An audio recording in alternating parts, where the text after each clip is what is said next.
بسم الله الرحمن الرحيم.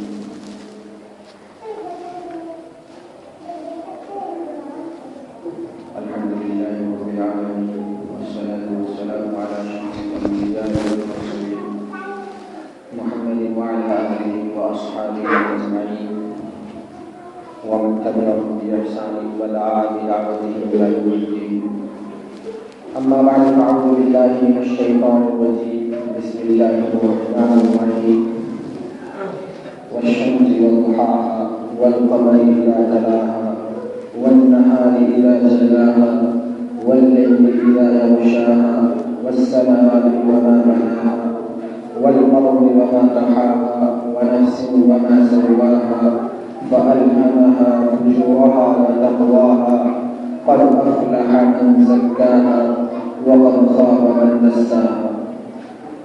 وقال النبي صلى الله تعالى عليه وسلم: لا يؤمن أحدكم حتى أكون أحب إليه من والده وولده والناس أجمعين، أو كما قال رسول الله صلى الله عليه وسلم.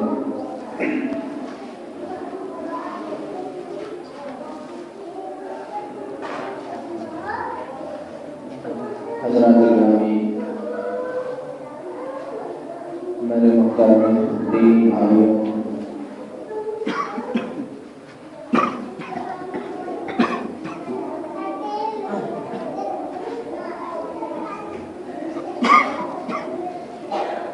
دنیا میں جو شخص اللہ تبارک و تعالیٰ کو ایک مانتا ہو اور حضرت آدم علیہ السلام سے لے کر آخری رسول پیارے رسول محمد مصطفیٰ صلی اللہ علیہ وسلم تک جتنے نبی اور پیغمبر آئے ہیں ان کو نبی اور پیغمبر مانتا ہو، اللہ تعالیٰ نے جو آسمانی کتابیں انبیاء علیہ السلام کو عطا فرمائی ہیں ان آسمانی کتابوں پر ایمان رکھتا ہو، اور اس دنیا سے گزر جانے کے بعد جو دنیا آنے والی ہے، جو دنیا فنا ہو جانے کے بعد جو عالم آنے والا ہے، اس یوم آخرت پر ایمان رکھنے والا ہو۔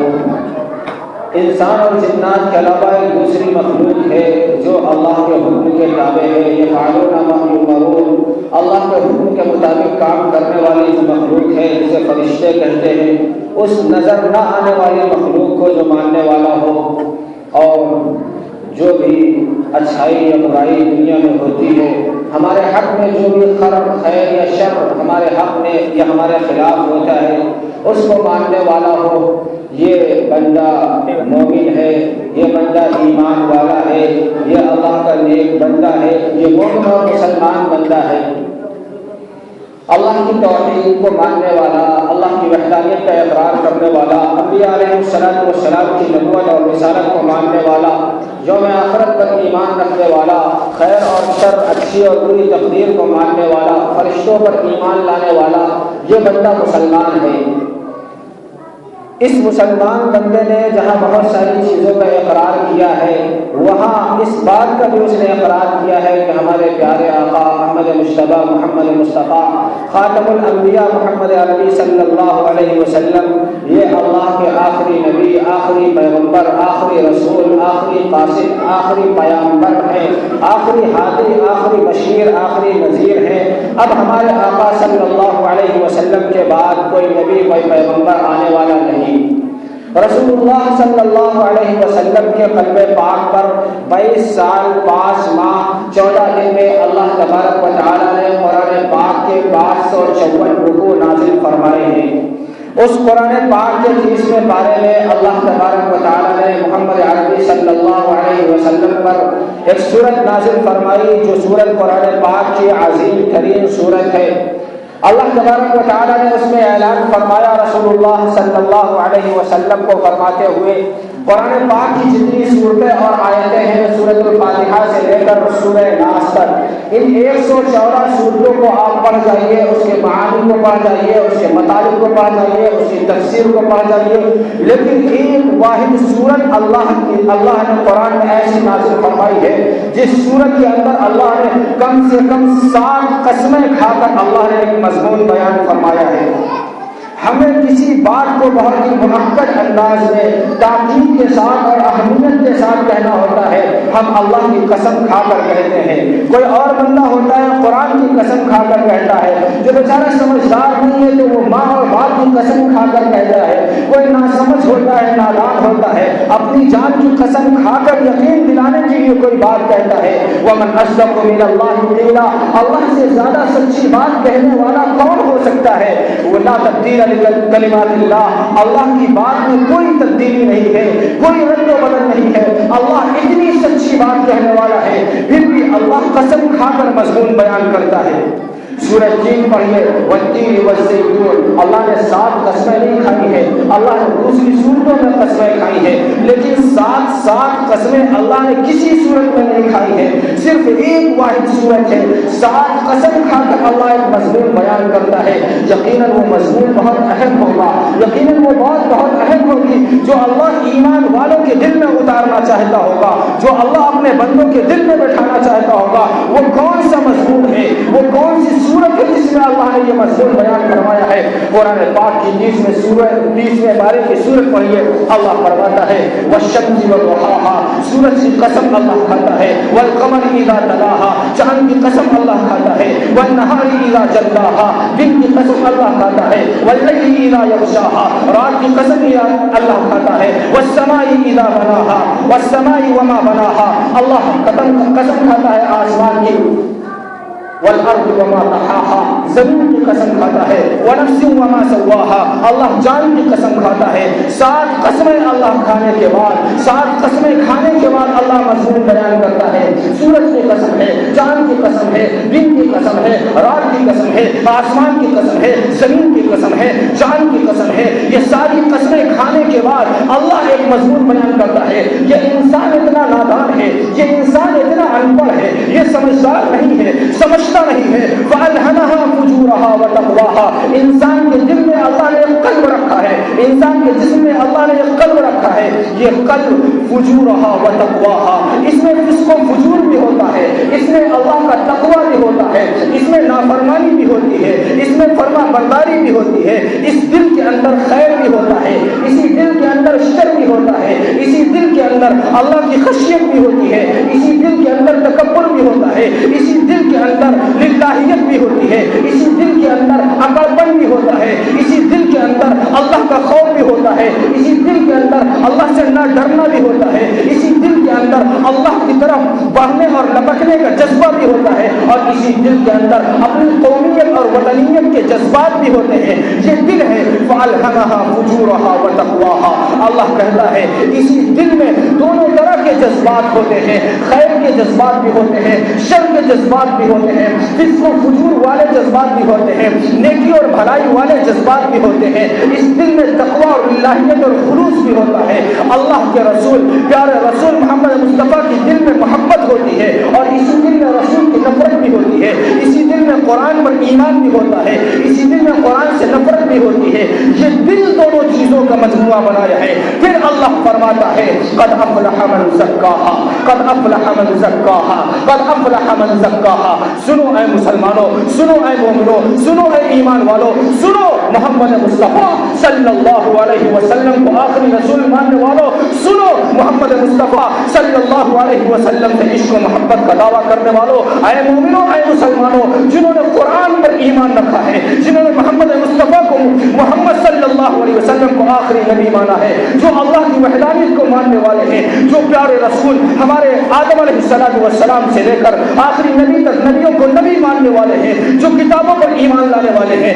اللہ فرماتا ہے سنو، دل میں دونوں طرح کے جذبات ہیں، لیکن ان جذبات میں کون سا جذبہ قدردانی والا ہے، کون سا دل کامیابی والا ہے، کون سا راہ راست پر جانے والا ہے؟ قد افلح من زکاہا، قد افلح من زکاہا، قد افلح من زکاہا، وہ ہے جس نے اپنے دل کو پاک کیا ہو، کامیاب وہ ہے، قرآن کا اعلان ہے، کامیاب وہ ہے جس نے اپنے دل کو پاک کر لیا ہو۔ جو اپنے دل کو پاک کر لیا ہے وہ فلاح پانے والا ہے۔ اپنے دل کو پاک کر لے، شرک کی گندگی سے پاک کر لے، اپنے دل کو پاک کر لے، کفر کی گندگی سے پاک کر لے، اپنے دل کو پاک کر لے، حسد سے پاک کر لے، اپنے دل کو پاک کر لے، بغض اور نفرت سے پاک کر لے، اپنے دل کو پاک کر لے، کینہ اور نفرت سے پاک کر لے، اپنے دل کو پاک کر لے، عداوت سے پاک کر لے، اپنے دل کو پاک کر لے، نبی کی دشمنی سے پاک کر لے، اپنے دل کو پاک کر لے، اپنے دل کو پاک کر لے، نبی کی عداوت سے پاک کر لے، اپنے دل کو پاک کرنے والا جو ہوگا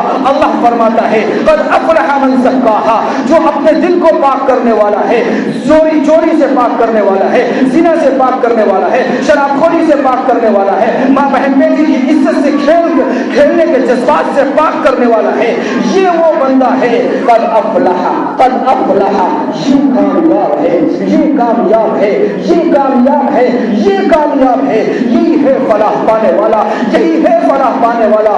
وقد خاب من دساہا، وقد خاب من دساہا، جس نے اپنے دل میں چوری کا جذبہ رکھا ہے، جس نے اپنے دل میں نفرت کے جذبات رکھے ہیں، جس کا دل عداوت سے بھرا ہوا ہے، جس کا دل نفرت سے بھرا ہوا ہے، جس کے دل میں شعلہ ابھر رہا ہے نفرت کا، حسد کا، کینے کا، بغض کا، عداوت کا، قومیت کا، لسانیت کا، وطنیت کا، جس کے دل میں جذبات ہیں، جس کے دل میں یہ جذبات ہیں، قد خاب من دساہا، یہ بندہ کامیاب نہیں ہے، یہ بندہ کامیاب نہیں ہے۔ قرآن 7 قسمیں کھانے کے بعد، قرآن 7 قسمیں کھانے کے بعد ایک مضمون کا اعلان کیا ہے، وہ مضمون کون سا ہے؟ قد افلح من زکاہا۔ اگر اللہ یہ کہہ دیتا، اگر اللہ یہ کہہ دیتا، اگر اللہ صرف یہ کہہ دیتا اپنے دل کو پاک رکھنے والا کامیاب ہے، دل کو پاک نہ رکھنے والا کامیاب نہیں ہے۔ اللہ اپنی بات میں سچا تھا، اللہ اپنی بات میں سچا تھا، لیکن آخر یہ مضمون اتنا اہم تھا، یہ مضمون اتنا اہم تھا، اللہ 7 قسمیں کھا کر بیان کرتا ہے۔ اے مومنو، اس مضمون کو اپنے دل میں بٹھا لو، اس مضمون کو اپنے دل میں بٹھا لو۔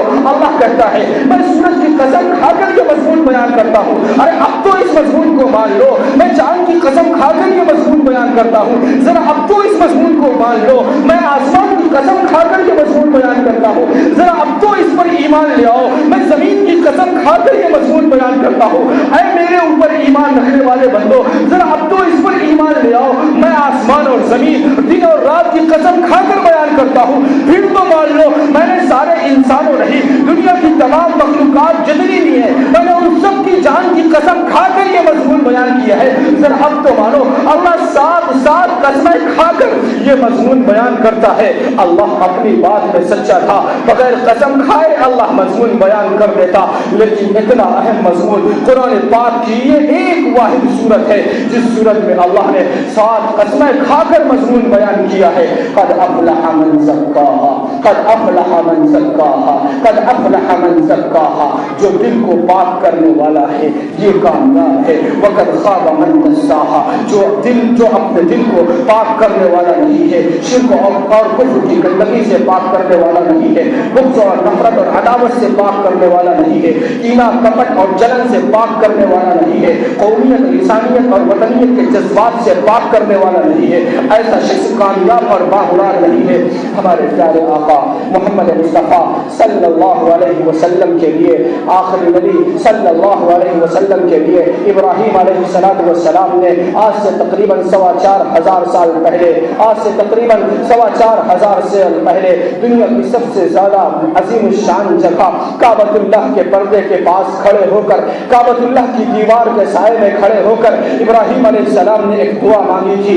دعا کی کیا تھی؟ ربنا وابعث فیہم رسولا منہم، آخری نبی کی بعثت کے لیے ابراہیم نے دعا مانگی تھی، اے اللہ ایک نبی مبعوث فرمانا، وہ نبی کیسا ہونا چاہیے؟ ابراہیم نے کہا وابعث فیہم رسولا منہم، انہیں قوم کا وہ نبی ہو اور قرآن کی آیتیں پڑھ پڑھ کر انہیں سنانے والا ہو، حکمت کی باتیں انہیں سنانے والا ہو۔ اور ابراہیم نے ساتھ میں یہ بھی دعا مانگی تھی وَيُزَكِّيهِمْ، ان کے دلوں کو پاک کرنے والا ہو۔ ابراہیم علیہ السلام نے پیارے آقا صلی اللہ علیہ وسلم کے لیے کعبہ کی دیواروں کے سائے میں کھڑے ہو کر دعا مانگی تھی وَيُزَكِّيهِمْ، اے اللہ آخری نبی ایسا ہو، اے اللہ آخری نبی ایسا ہو جو جو دلوں کو پاک کرنے والا ہو. کس سے پاک کرنے والا ہو؟ کفر اور شرک سے پاک کرنے والا ہو. کس سے پاک کرنے والا ہو؟ نفرت کے جذبات سے پاک کرنے والا ہو. کس سے پاک کرنے والا ہو؟ بغض اور حسد سے پاک کرنے والا ہو. آخری نبی صلی اللہ علیہ وسلم کے لیے ابراہیم نے دعا مانگی تھی. ابراہیم علیہ السلام کی یہ دعا قبول ہوئی. ہمارے آقا صلی اللہ علیہ وسلم کی بعثت ہوئی. نبی صلی اللہ علیہ وسلم اس دنیا میں تشریف لائے. کیسے نبی نے جذبات کو پاک کیا ہے؟ حضور کی عمر پاک 40 سال ہوئی ہے. 41ویں سال کا پہلا دن ہے. حضور صلی اللہ علیہ وسلم کعبۃ اللہ سے 2.5 میل کے فاصلے پر 2.5 گز لمبے اور 1.25 گز چوڑے غار ہرا میں حضور عبادت کر رہے ہیں. جبرائیل علیہ السلام تقریباً 600 سال کے بعد جبرائیل فرشتہ کسی نبی اور پیغمبر کے پاس آتا ہے اور قرآن پاک کی 96ویں سورت کی 5 آیتیں لے کر اترتا ہے. حضور صلی اللہ علیہ وسلم اب نبی اور پیغمبر بن جاتے ہیں. حضور نے نبوت کا اعلان کر دیا ہے. 3 سال مزید گزرتے ہیں. حضور کوہ صفا پر کھڑے ہوتے ہیں, اعلان کرتے ہیں قولوا لا الہ الا اللہ تفلحوا. نبوت کا اعلان ہو جاتا ہے. حضور کی عمر پاک 53 سال ہوتی ہے. حضور صلی اللہ علیہ وسلم کو مجبوراً ہجرت کر جانا پڑتا ہے. اپنا پیارا وطن چھوڑ دینا پڑتا ہے دین کے لیے, ایمان کے لیے. نبی صلی اللہ علیہ وسلم مسلمانوں کو لے کر کے ہجرت فرماتے ہیں. مسلمان ہجرت کر گئے ہیں. اللہ کے نبی ابو بکر صدیق کی معیت میں ہجرت کرتے ہیں. حضور 4 سے 60 کلومیٹر دور ہجرت کر کے مدینہ طیبہ پہنچتے ہیں. حضور وہاں گئے ہیں. صحابہ کا کوئی بھی نہیں ہے, کوئی بے یار صحابہ کا کوئی بھی نہیں ہے. نہ دکان ہے, نہ مکان ہے, نہ مال ہے, نہ جائیداد ہے, نہ زر ہے, نہ زمین ہے, کچھ نہیں ہے. اور دیکھو صحابہ نے کیسے, حضور نے کیسے دلوں کو پاک کیا ہے. یہ ایمان والے صحابہ ہیں جو مکہ سے ہجرت کر کے مدینہ طیبہ پہنچے ہیں. وہ مدینے میں رہنے والے صحابہ ہیں جنہوں نے حضور کو حضور مانا ہے. وہ مدینے میں رہنے والے صحابہ ہیں جنہوں نے نبی کو نبی مانا ہے. یہ صحابہ مکے سے مدینے پہنچے ہیں. ان کا کچھ بھی نہیں ہے. حضور نے دلوں کو پاک کر دیا ہے. انہوں نے یہ نہیں کہا ہے یہ تو مکہ سے ہجرت کر کے آئے ہیں, میں انہیں جگہ نہیں دوں گا. یہ تو مکہ سے چل کر آئے ہیں, میں انہیں جگہ نہیں دوں گا. صحابہ کہتے ہیں یہ ایمان والا ہے, میں بھی ایمان والا ہوں. یہ مکہ کا رہنے والا ہے, میں مدینہ کا رہنے والا ہوں. ہم سے ان سے کوئی رشتہ نہیں ہے, لیکن یا رسول اللہ ہمارا ان سے ایمان کا رشتہ ہے. ہمارا ان سے ایمان کا رشتہ ہے. میں نے آپ کو نبی مانا ہے, انہوں نے بھی تو آپ کو نبی مانا ہے. میں نے قرآن پر ایمان لے آیا ہے, تو یہ بھی تو قرآن پر ایمان لانے والے ہیں. میں اللہ کو ماننے والا, تو یہ بھی تو اللہ کو ماننے والے ہیں. رسول اللہ صلی اللہ علیہ وسلم کے سامنے, اللہ کے پیارے نبی کے سامنے صحابہ کھڑے ہو کر کہتے ہیں یا رسول اللہ ہم سے ان سے رشتہ نہیں ہے, لیکن واحد ایک ایمان کا رشتہ ہے, واحد ایک دین کا رشتہ ہے. اس رشتے کے اوپر ہم سب کچھ قربان کر سکتے ہیں. اس رشتے کے اوپر ہم اپنا مال قربان کر سکتے ہیں. اس رشتے کے اوپر ہم اپنی جان قربان کر سکتے ہیں. صحابہ رضی اللہ علیہم اجمعین نے یہ نہیں کہا مکہ سے چل کر آئے ہو, یہ نہیں کہا تم عزت کر کر آئے ہو, یہ نہیں کہا تمہارا مکان کہاں ہے, یہ نہیں کہا تمہارا گھر کہاں ہے, یہ نہیں کہا جاؤ اپنے مکانوں میں بسو, اپنے گھروں میں بسو, اپنے آبا و اجداد کے گھروں میں بسو, جاؤ مکہ واپس جاؤ. مدینے کے رہنے والے صحابہ نے یہ نہیں کہا. مدینے کے رہنے والے صحابہ بڑھ کر استقبال کرتے ہیں, صحابہ کا استقبال کرتے ہیں. استقبال کرتے ہیں اس لیے کرتے ہیں یہ ایمان والے ہیں. استقبال ہو رہا ہے, ایمان والوں کا ہو رہا ہے, خاندان والوں کا نہیں ہو رہا ہے. استقبال ہو رہا ہے اللہ کے نبی کو نبی ماننے والوں کا ہو رہا ہے, خاندان والوں کا نہیں ہو رہا ہے.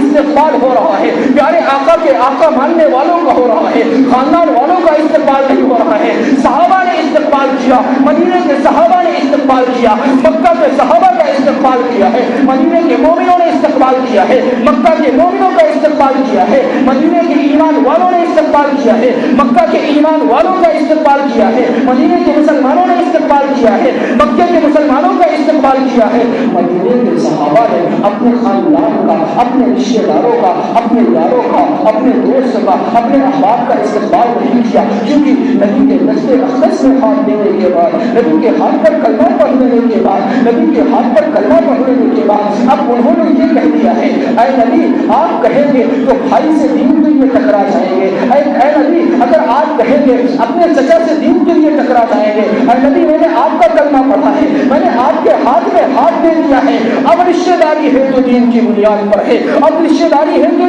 ایمان کی بنیاد پر ہے. صحابہ رضی اللہ علیہ اجمعین نے استقبال کیا. ارے کیسا استقبال کیا؟ صحابہ رضی اللہ علیہ اجمعین ایک دوسرے صحابی کو لیتے ہیں اور کہتے ہیں یہ میرا مکان ہے, آدھا مکان تیرا ہے, آدھا مکان میرا ہے, یہ جائیداد میری ہے, آدھی جائیداد تیری ہے, آدھی جائیداد میری ہے, یہ میرا تجارت کا سامان ہے, آدھا تجارت کا سامان تیرا ہے, آدھا تجارت کا سامان میرا ہے. کیوں؟ صحابہ کہتے ہیں تو چل کر آیا ہے, دین کی قربانی دے کر آیا ہے, ماں کی قربانی دے کر آیا ہے, رشتے داروں کی قربانی دے کر آیا ہے. کیوں قربانی دی ہے؟ دین کے لیے دی ہے. کیوں دی ہے؟ ایمان کے لیے دی ہے. کیوں دی ہے؟ رسول اللہ کے لیے دی ہے. تم نے سب کچھ قربان کر دیا ہے رسول اللہ کے لیے, تو میں رسول اللہ کے لیے اپنا آدھا مال تمہیں نہیں دے سکتا. میں رسول اللہ کے لیے اپنے جذبات کو قربان نہیں کر سکتا. میں نبی کے دین کے لیے تمہیں اپنی تجارت میں حصے دار نہیں بنا سکتا. صحابہ رضی اللہ علیہ اجمعین ایک دوسرے سے ایسے ملتے ہیں, ایسے حصے دار ہوتے ہیں جیسے ایک سگا بھائی دوسرے سگے بھائی کا حصے دار ہوتا ہے. یہ ہمارے آقا صلی اللہ علیہ وسلم کی تعلیمات کا صدقہ تھا. یہ پیارے آقا صلی اللہ علیہ وسلم کی تعلیمات کا صدقہ تھا. اسی نبی کے ہم ماننے والے ہیں, اسی نبی کے ہم اور آپ ماننے والے ہیں, اسی نبی کے ہم اور آپ ماننے والے ہیں, اسی نبی کے ہم اور آپ ماننے والے ہیں. نبی صلی اللہ علیہ وسلم نے جس جذبات کو ختم کیا ہے, جس جھگڑے کو ختم کیا ہے, جس بغض اور حسد کو ختم کیا ہے, جس نفرت کو ختم کیا ہے, جس کینہ اور عداوت کو ختم کیا ہے, قرآن میں 60 قسمیں کھا کر جس مضمون کو بیان کیا ہے, کیا ہم اس مضمون کے لیے, کیا ہم قرآن کے اس اعلان کے لیے, کیا ہم نبی کی اس محبت کی خاطر, کیا ہم نبی کی اس صفت کی خاطر, کیا نبی کے اس وصف پر ایمان لانے کی خاطر, کیا نبی کی محبت کی خاطر, کیا نبی کے دین کی خاطر صحابہ کے جذبات کی قدر کرتے ہوئے, نبی کے جذبات کی قدر کرتے ہوئے, نبی کی محبت کی قدر کرتے ہوئے, نبی کے لائے ہوئے دین کی قدر کرتے ہوئے, نبی کے لائے ہوئے قرآن پر ایمان رکھتے ہوئے, کیا ہم اپنے وطنیت کے جذبات کو قربان نہیں کر سکتے ہیں؟ کیا ہم اپنے گھریلو جذبات کو قربان نہیں کر سکتے ہیں؟ کیا ہم نبی کی محبت کے لیے, وہ نبی جس نے صحابہ کو ایک کر دیا ہے, رشتے دار آپس میں نہیں ہے, رشتے دار آپس میں نہیں ہے, غیر رشتے دار ہو کر کے بھی ایک بھائی بھائی کی طرح آپس میں مل جانے دیتے, کیا ہم اس نبی کی محبت کے لیے اپنے قومی جذبات کو قربان نہیں کر سکتے ہیں, اپنے گھریلو جذبات کو قربان نہیں کر سکتے ہیں؟ کیا اپنے دل کی نفرت کو ختم کر کے ایک ایمان والے بھائی کا استقبال نہیں کر سکتے ہیں؟ صحابہ نے استقبال کیا ہے, ہم اسی نبی کے ماننے والے ہیں, ہم اسی صحابہ کے ماننے والے ہیں. اللہ سے دعا کریں, اللہ سے دعا کریں, اللہ ہمارے جذبات کو دینی جذبات بنا دے, اللہ ہمارے جذبات کو دینی جذبات بنا دے. نبی صلی اللہ علیہ وسلم کو مدینے سے چل کر مکے جاتے ہیں, مکہ فتح ہوتا ہے, وہی کیچڑ اچھالنے والے, وہی گالی دینے والے, وہی برا بھلا کہنے والے, وہی مکہ سے نکال دینے والے حضور فرماتے ہیں لا تثریب علیکم اليوم, لا تثریب علیکم اليوم. آج ہم مکہ ہمارے ماتحت ہے, آج مکہ ہمارے ماتحت ہے, لیکن کوئی تجویز نہیں ہے, کوئی اتاب نہیں ہے, کوئی پکڑ نہیں ہے, کوئی برا بھلا نہیں ہے, کوئی گالی گلوچ نہیں ہے. حضور فرماتے ہیں تم نے گالی دی جاؤ معاف ہے, تم نے برا بھلا کہا جاؤ معاف ہے, تم نے کیچڑ ڈالا کا جاؤ معاف ہے, سارے جذبات معاف. حضور نے اتنا برا بھلا کہنے والوں کو معاف کر دیا ہے. حضرت حضور کو خاتم الفاتح بنے ہیں. کیا حضور کے نقش قدم پر چلتے ہوئے, کیا حضور کے نقش قدم پر چلتے ہوئے ہم اتنا نہیں کر سکتے ہیں؟ خدا نہ خدا نہ خدا نہ خدا نہ قد افلح من زکاها, قد افلح من زکاها, وقد خاب من دساها, وقد خاب من دساها. ایمان لائیں قرآن کی اس آیت پر, عمل کریں قرآن کی اس آیت پر, اور اللہ سے دعا کریں اللہ ہمارے دل کو بغض اور حسد سے, نفرت اور عداوت سے پاک فرما دے. اللہ ہمارے دل کو بغض اور حسد سے پاک فرما دے, نفرت اور عداوت سے پاک فرما دے. اللہ اتحاد پیدا فرما دے, اللہ اتفاق پیدا فرما دے. اللہ دینی جذبات کو عام فرما دے. یا اللہ دینی ایمانی رشتے کو عام فرما دے. اللہ ہمیں اور آپ کو کبھی سننے سے زیادہ